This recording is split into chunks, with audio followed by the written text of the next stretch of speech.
नमस्कार the earth news देखने आप सब। मैं हूं आपके साथ साहिल केरनी और फाइनल रिपोर्ट में कुछ खबरों में नजर डालेंगे अहम और बड़ी खबरों के ऊपर। और शुरुआत करेंगे फाइनल रिपोर्ट की बड़ी खबर के साथ। आपको रूबरू करवा दें फाइनल रिपोर्ट में शुरुआत बड़ी खबर के साथ। इसी सप्ताह खत्म हो सकता है बजट सत्र। बड़ी खबर सामने निकल के आई। ये आपको बताएं, सत्रावसान नहीं, सिर्फ कार्यवाही रोकी जाएगी। विधानसभा चुनावों का असर सत्र पर। बड़ी खबर निकल के सामने सूत्रों के हवाले से विपक्ष ने सत्र छोटा करने की मांग की है, जिसके बाद ये सामने आया है। सरकार ने संकेत दिए कि जल्द विराम संभव हो सकता है। विधानसभा चुनावों को लेकर ये बात रखी गई। बचे हुए बिलों पर बाद में चर्चा संभव है। फिर से बुलाया जा सकता है संसद सत्र। राजनीतिक रणनीति या मजबूरी, चर्चा तेज। बड़ी खबर निकल के सामने आई थी संसद में, जहां पर होता है महत्वपूर्ण एजेंडे अभी भी बाकी हैं। उन सब के बीच में विधानसभा चुनाव होने हैं, उसी को लेकर अगले सत्र की तारीखों पर नजरें टिकी हुई हैं। तो वो देखा जाएगा कि अब अगली तारीखें कब अनाउंस की जाएंगी। ये बड़ी खबर निकल के सामने आई थी। और बढ़ते हैं आगे एक और बड़ी खबर से आपको रूबरू, जहां बताया पश्चिम एशिया संकट के बीच भारत का बड़ा रणनीतिक कदम। पीएम नरेंद्र मोदी ने राज्यसभा में किया अहम ऐलान। 70,000 करोड़ रुपए की स्वदेशी जहाज निर्माण परियोजनाएं शुरू। बड़ी खबर से आपको रूबरू करवा रहे हैं। पश्चिम एशिया संकट के बीच भारत का बड़ा रणनीतिक कदम। PM Narendra Modi Rajya Sabha.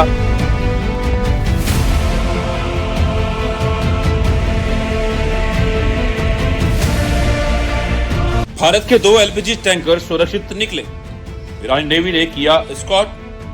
Straight of Hormuz बना फ्लैश पॉइंट। सप्लाई से सिर्फ 2-3 दिन की राहत। भारत ने बढ़ाए ऊर्जा आयात स्रोत। यूएस ईरान बयानबाजी से बड़ी अनिश्चितता। मिडिल ईस्ट में हमले जारी। वैश्विक तेल सप्लाई पर खतरा। मिडिल ईस्ट में जारी तनाव और एलपीजी संकट के बीच भारत के लिए एक राहत भरी खबर सामने आई है। भारत के 2 बड़े एलपीजी टैंकर जग वसंत और पाइन गैस सफलतापूर्वक स्ट्रेट ऑफ हॉर्मुज पार कर चुके हैं। ये वही रणनीतिक जलमार्ग है जहां इस समय वैश्विक तनाव चरम पर है। इस रूट से दुनिया की लगभग 1/3 तेल और गैस सप्लाई गुजरती है। ऐसे में इन जहाजों का सुरक्षित निकलना सिर्फ एक लॉजिस्टिकल सफलता नहीं, बल्कि भारत की ऊर्जा सुरक्षा और कूटनीतिक संतुलन की बड़ी उपलब्धि माना जा रहा है। रिपोर्ट्स के मुताबिक ये दोनों जहाज पिछले कई हफ्तों से खाड़ी क्षेत्र में फंसे हुए थे। जैसे ही अमेरिका, ईरान, इजराइल के बीच संघर्ष शुरू हुआ, स्ट्रेट ऑफ हॉर्मुज असुरक्षित हो गया। जहाजों को बाहर निकालना बेहद जोखिम भरा हो गया था। लेकिन इस पूरी प्रक्रिया में ईरान की नौसेना ने अहम भूमिका निभाई। ईरानी नेवी ने सुरक्षित मार्ग प्रदान करते हुए इन जहाजों को एस्कॉर्ट किया। भारतीय पहचान को लगातार प्रसारित करने से भी इन जहाजों को सुरक्षा मिली, जो दोनों देशों के बीच समन्वय को दर्शाता है। हालांकि यह राहत सीमित है, क्योंकि इन जहाजों से आने वाली एलपीजी भारत की कुल जरूरत का केवल 2 से 3 दिन ही पूरा कर सकती है।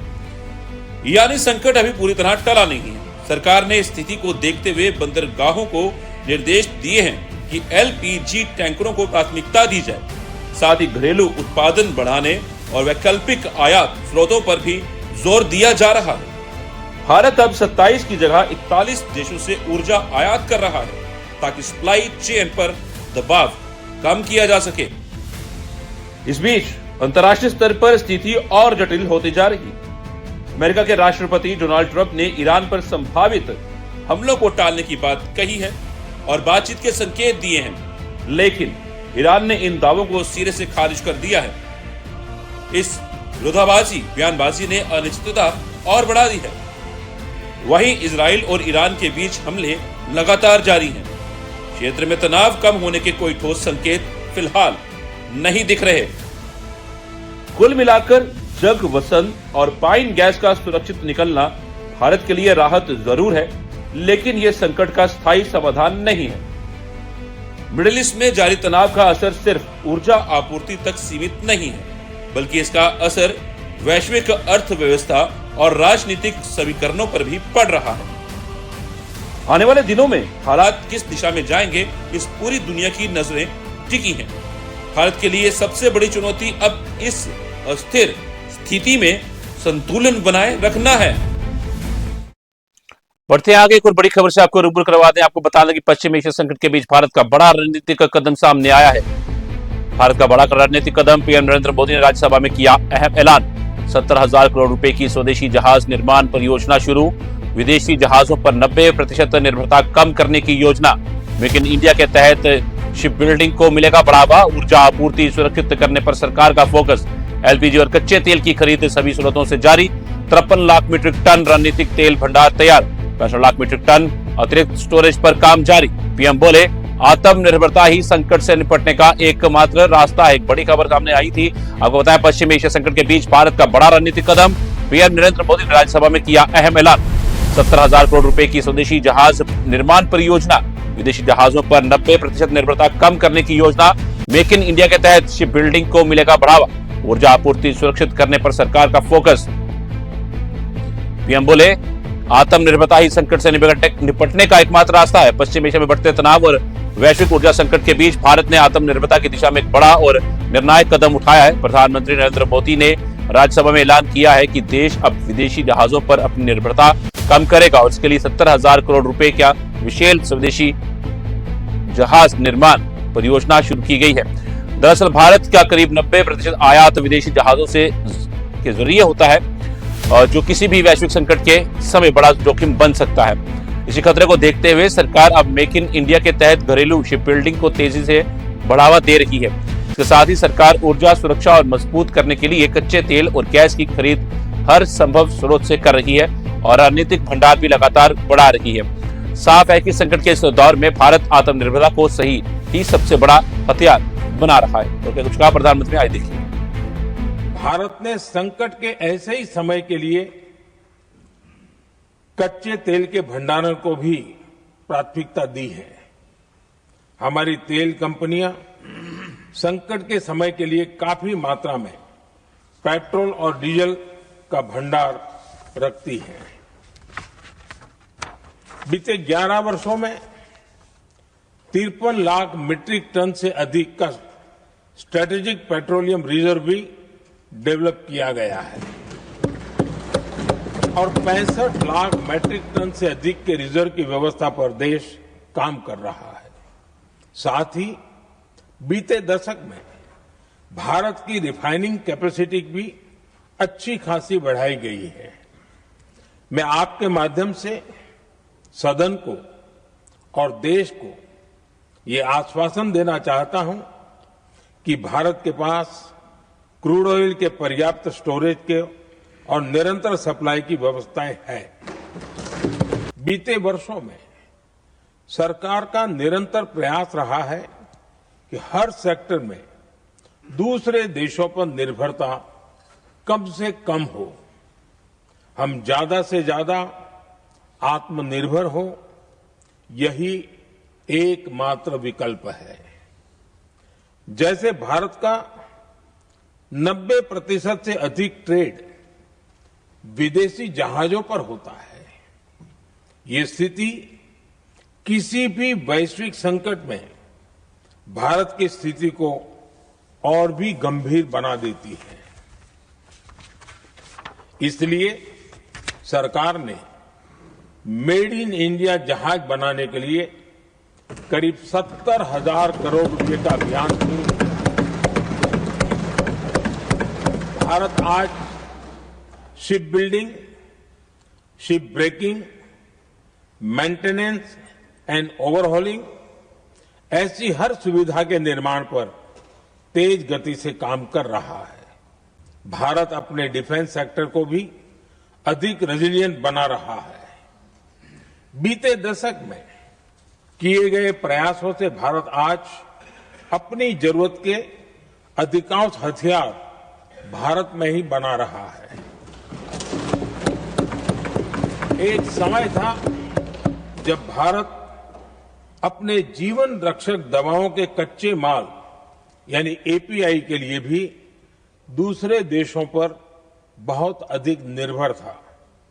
बीते वर्षों में देश ने भारत में ही एपीआई इकोसिस्टम बनाने के लिए अनेक प्रयास किए हैं। इसी प्रकार रेयर अर्थ मिनरल्स में विदेशी निर्भरता को कम करने के लिए भी बड़े कदम उठाए जा रहे हैं। आदरणीय सभापति जी, मैं भारत ने संकट के ऐसे ही समय के लिए कच्चे तेल के भंडारण को भी प्राथमिकता दी है।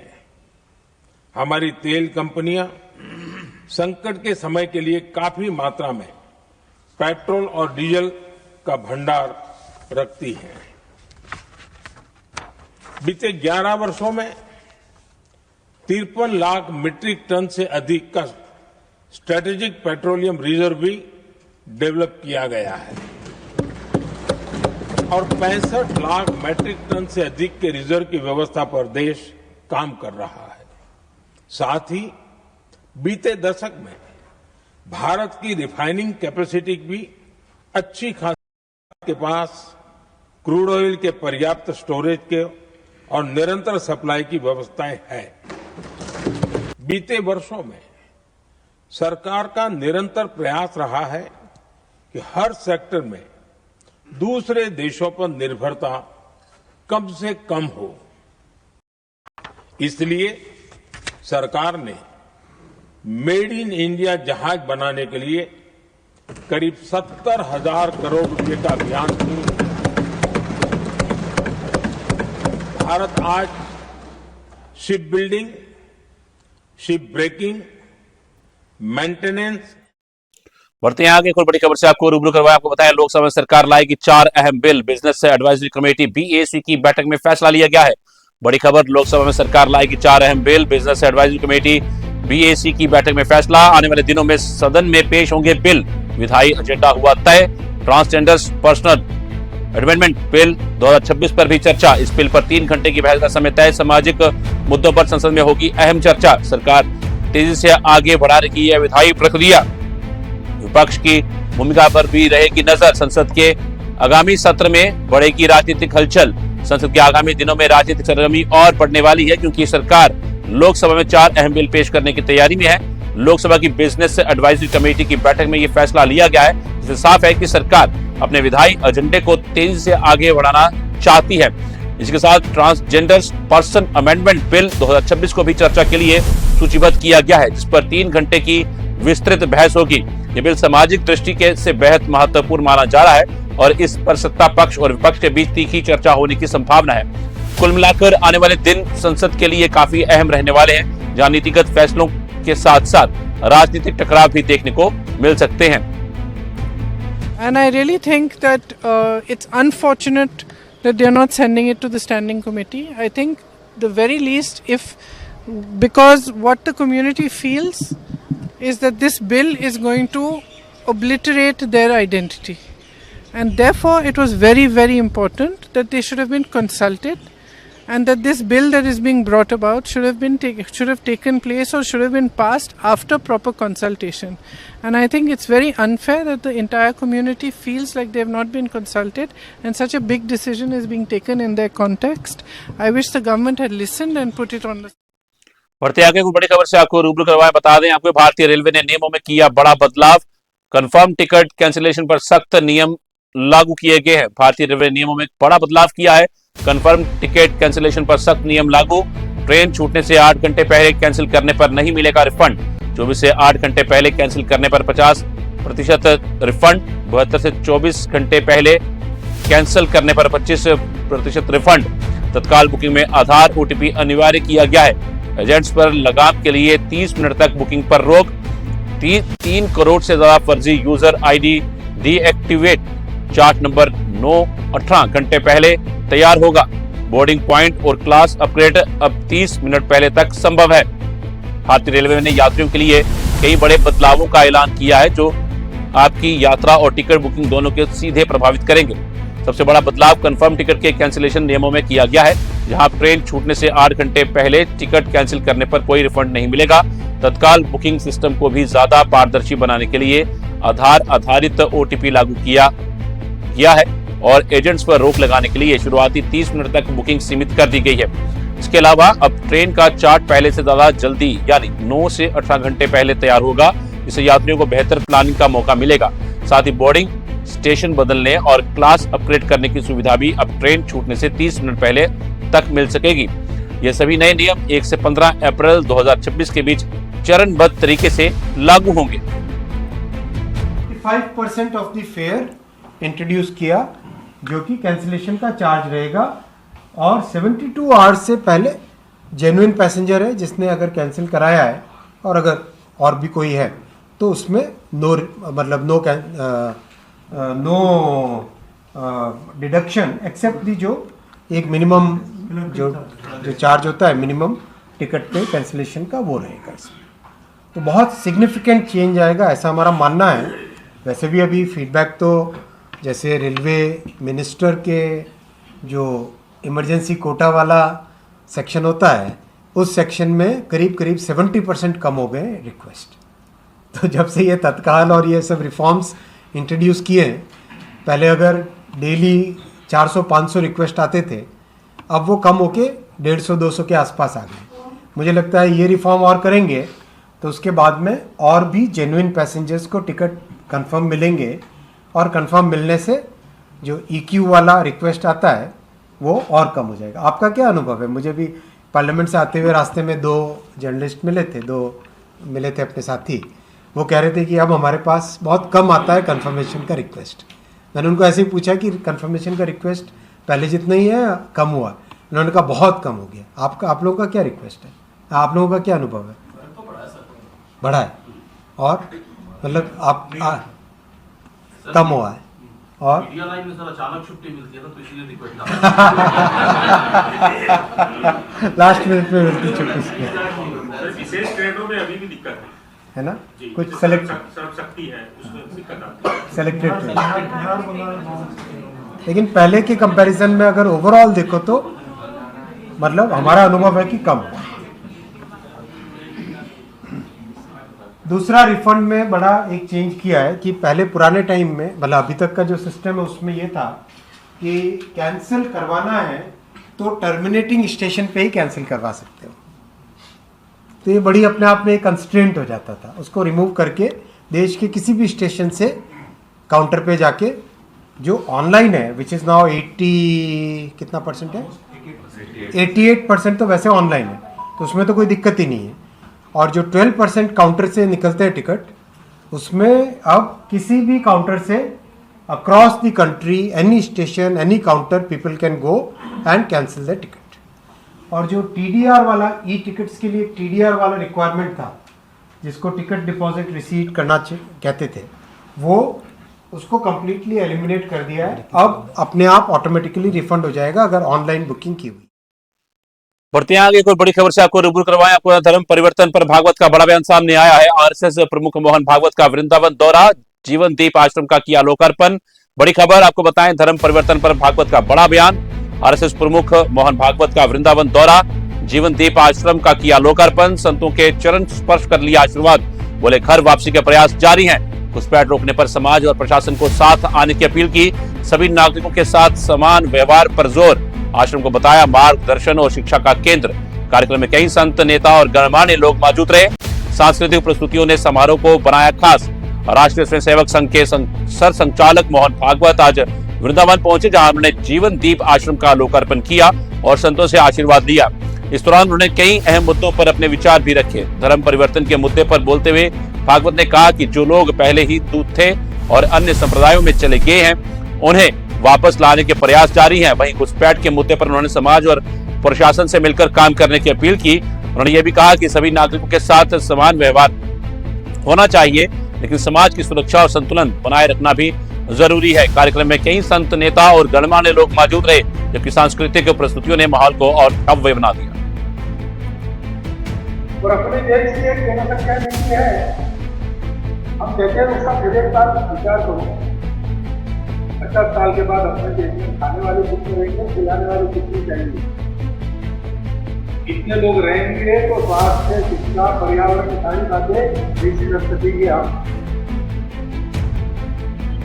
और फिर जनता की माता होती है, उसका प्रबोधन, उनका सशक्तिकरण मात्रा में और करना पड़ेगा। ये सारा छोड़ के 50 साल के बाद ये जनसंख्या उपयोगी हो, ऐसा कुछ नहीं कीजिए। तो जो भी आप तय करोगे पहले सबको समझाइए, एकदम कानून मत लाइए, समझाइए सबके हित की बात है, इतना होना आवश्यक है। और फिर वो सब पर समान रूप से लागू कीजिए और जहां गड़बड़ होती है वहां जल्दी लागू कीजिए। परंतु पॉपुलेशन पॉलिसी आज भी क्या कहती है, वो कहती है 2.1 2.1 इसकी संतान होगी। गणित की रीति है 0.5 के नीचे है तो 2 कर देंगे, 0.5 के ऊपर है तो 3 कर देंगे, लेकिन ये मनुष्यों में नहीं हो सकता क्योंकि 2 के बाद 0.1 बच्चा तो होगा नहीं, होगा तो तीसरा होगा, किसी का फायदा नहीं। सारी दुनिया जानती है आपस में लड़ने वाले लोग भी कि इससे केवल नुकसान ही नुकसान, लेकिन अपने अहंकार की तृप्ति, बदले की भावना, स्वार्थ की भावना, इन सबके अधीन होकर उन्हीं आंखों से अपने पैर पर कुल्हाड़ी मारने का ये काम दुनिया कर रही है।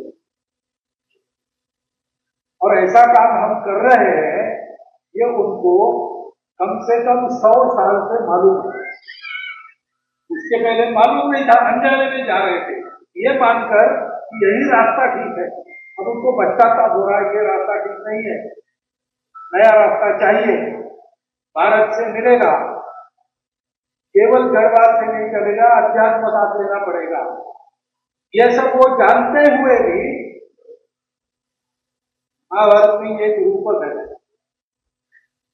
कि एक सूखे कुएं में बहुत सारे जहरीले सांप अंदर है और लता पल्लवों से दीवार ढक गई है। एक व्यक्ति उसमें गिर गया, लेकिन पैर में वो पैर फंसकर उल्टा लटकने लगा, नीचे सांप है, वो ऊंचा उठकर उसको काटने का प्रयास करेगा, ये हलचल करेगा तो गिर जाएगा। लेकिन ऐसी स्थिति में भी एक वटवृक्ष ऊपर है, उस पर छत्ता लगा है मधुमक्खियों का, उससे मधु टपक रहा है, उस अवस्था में भी अपनी जीभ बाहर निकालकर एक एक बूंद को पकड़ने का प्रयास। आज की दुनिया देखे तो कैसी है, बिल्कुल ऐसी है कि नहीं। इसका उपाय भारतवर्ष में है और वो एक चतुर्विध पुरुषार्थ संपन्न जीवन का है। ऐसा जीवन जीने के लायक लोगों को बनाने का काम करने वाली जो संस्था है उसको आश्रम। ये जो जीवन जीव सेवा न्यास है शब्द बड़ा सार्थक है। आश्रमों में जीवन को दीप जैसा बनाया जाए, स्वयं ज्वलंतम ददतो प्रकाशः सर्वतो, खुद जलकर चारों ओर प्रकाश देने वाला दीप होता है, उसकी सत्पुरुष तुलना चाहिए। जीवन को दीप समान प्रज्वलित करना। अब प्रकाश को अनेक अर्थों में हम लोग और परिभाषित कर सकते हैं। अपनी स्वयं की कीर्ति भी एक प्रकाश है, नाम होना भी एक प्रकाश है। नाम जिनका होता है कुछ तो उनके बारे में लोग सोचते हैं अनुकरण करने की, अगर अच्छे है तो अच्छा होता भी है। परंतु ये सारे दीप जो है ऐसा प्रकाश देने वाले, जो अपना नाम बढ़ाए इसलिए प्रकाश होता है, जो बड़ा काम किया इसलिए प्रकाशित होता है, वो प्रकाश तात्कालिक रहे, कई बार पराश्रित रहे। दीप हम जलाते हैं तो करंट चाहिए, नहीं तो दीप जले, लाइन गई तो क्या होगा, अंधेरा। ये बड़े उजाले कर रहे हैं, बड़े बड़े। दिल्ली में भारतीय नौसेना के वाइस एडमिरल कृष्णा स्वामीनाथन ने एक बड़ा और अहम बयान देते हुए वैश्विक सुरक्षा हालत पर चिंता जताई है। उन्होंने कहा कि ताइवान स्ट्रेट और साउथ चाइना सी आने वाले समय में बड़े टकराव के केंद्र बन सकते हैं। उन्होंने चीन की बढ़ती सैन्य ताकत का जिक्र करते हुए कहा कि दुनिया की सबसे बड़ी नौसेना होने के साथ साथ चीन तेजी से नई तकनीकों और को अपनाने अपने रक्षा तंत्र में शामिल कर रहा है। Artificial intelligence, robotics, big data और क्वांटम टेक्नोलॉजी जैसे क्षेत्रों में उसकी प्रगति उसे और मजबूत बना रही है। वाइस एडमिरल के मुताबिक चीन 2035 तक खुद को एक विश्व स्तरीय सैन्य शक्ति बनाने की दिशा में तेजी से आगे बढ़ रहा है, जो इंडो पैसिफिक के क्षेत्र में सुरक्षा चुनौतियों को और बढ़ा सकता है। By many indicators of visible interstate behavior, the Taiwan Strait and the South China Sea continue to be likely combustible flashpoints. With the largest navy in the world, China is innovating like never before, deploying niche technologies in AI, robotics, big data, quantum tech, and uncrewed systems in the military domain, accelerating its pursuit of becoming a world-class military force by 2035. Will events seen across the globe today embolden an already dominating China to become even more belligerent? What would be its implications for the Indo-Pacific? Will other import-dependent economies in the region survive the repercussions of the ongoing Middle East conflict? And where will they stand in the coming months or years? Only time will tell. But let me pick a few observations of the conflict that impacts all of us in the Indo-Pacific. These are perhaps random aspects of the conflict, but could be seen as being representative of the enormous change that Jammu Kashmir के कठुआ जिले में border area की सुरक्षा को लेकर police प्रशासन पूरी तरह सतर्क नजर आ रहा है। डीआईजी जम्मू सांबा कठुआ रेंज शिव कुमार शर्मा ने आज सीमा से जुड़े संवेदनशील इलाकों का दौरा कर सुरक्षा व्यवस्था का जायजा लिया। इस दौरान उनके साथ एसएसपी कठुआ और अन्य वरिष्ठ अधिकारी भी मौजूद रहे। डीआईजी ने बॉर्डर के नाका पॉइंट्स पर तैनात पुलिसकर्मियों और वीडीजी सदस्यों से मुलाकात कर उन्हें सतर्कता और प्रोफेशनलिज्म के साथ ड्यूटी निभाने के निर्देश दिए। खासतौर पर रात के समय निगरानी बढ़ाने और हर संदिग्ध गतिविधि पर नजर रखने का कहा गया। इसके अलावा बीएसएफ के साथ बेहतर तालमेल और संयुक्त नाके स्थापित करने पर भी जोर दिया गया। दौरे के दौरान डीआईजी ने जवानों का हौसला बढ़ाने के लिए मिठाइयां भी बांटी, जिससे उनका मनोबल और मजबूत हुआ। बढ़ते हैं आगे। देश में एलपीजी सप्लाई को लेकर सरकार ने बड़ा अपडेट दिया है। पेट्रोलियम मंत्रालय के संयुक्त सचिव सुजाता शर्मा ने बताया कि मौजूदा भू राजनीतिक हालात का असर जरूर पड़ा है, लेकिन सप्लाई बनाए रखने के लिए पर्याप्त कार्गो पहले से तैयार किए गए हैं। सरकार ने कमर्शियल एलपीजी के आवंटन में करीब 50% की बढ़ोतरी भी की है, ताकि बाजार में कमी ना हो। वहीं उज्ज्वला योजना के तहत करीब 11 लाख प्रवासी श्रमिकों को कनेक्शन दिए गए हैं। जमाखोरी और कालाबाजारी पर लगाम लगाने के लिए सरकार ने सख्ती बढ़ा दी है। 32 राज्यों में कंट्रोल रूम बनाए गए हैं और एक ही दिन में 3400 से ज्यादा छापेमारी की गई है। इस दौरान करीब 1000 सिलेंडर जब्त हुए, 642 एफआईआर दर्ज हुई और 155 लोगों को गिरफ्तार किया गया। साफ है कि सरकार सप्लाई और नियंत्रण दोनों मोर्चों पर सक्रिय है। The supply of LPG is affected due to prevailing geopolitical situation, but lot of cargoes have been lined up, and no dry out has been reported at the LPG distributorships also. Although yesterday also we observed some panic booking, but the deliveries were normal. Commercial LPG के अंदर 21 तारीख को भारत सरकार ने order issue करते हुए commercial LPG का allocation लगभग 50% तक बढ़ा दिया है। 50% ऑफ द रिक्वायरमेंट तक बढ़ाया, और इसी क्रम में जो ऑर्डर इशू किया गया उसमें restaurants, dhaba, hotel, industrial canteens, food processing industry, dairy, subsidise canteen और outlets run by the state government और local bodies for food, community kitchens और माइग्रेंट लेबर को प्रायोरिटी देने की बात की गई। इसी संबंध में मैं आपको बताना चाहूँगी कि उज्ज्वला स्कीम के तहत लगभग 11 लाख माइग्रेंट लेबर और माइग्रेंट कनेक्शन ले चुके हैं, और पिछले कुछ महीनों में लगभग 73,000 माइग्रेंट कनेक्शंस को दिए गए हैं। और yesterday also more than 20,000 5 kg cylinders have been given. आज के फाइनल रिपोर्ट में इतना ही। कल आपसे मुलाकात होगी फाइनल रिपोर्ट में कुछ खास और अहम खबरों के साथ। द अर्थ न्यूज पे खबरों का सिलसिला यूं चलता रहेगा। मुझे दीजिए इजाजत, नमस्कार।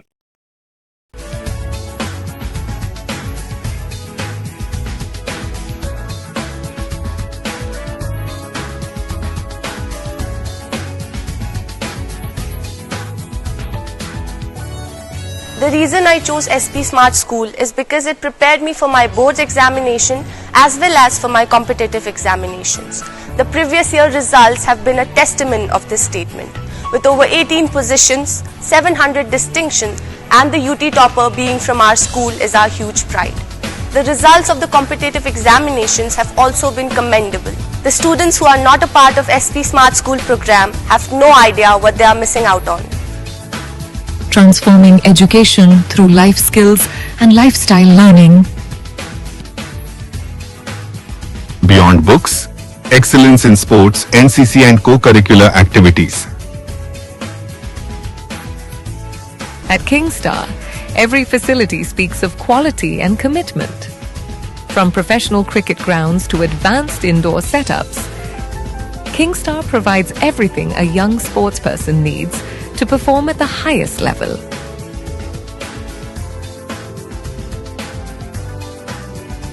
With commerce and humanities, we lay the foundation of careers in finance, business, and the social and governance sector. Building leaders in finance and business. Shaping leaders in society and governance. Highest positions in boards and competitive. NEET Sure for medical students, GE Sure for non-medical students, and direct programs for commerce and arts. Turning medical dreams into NEET success. 100 plus SP Smartians on the path to becoming doctors. Admissions are open for classes 11 and 12 in medical, non-medical, arts and commerce streams. SP Smart School. Visit our campuses to register.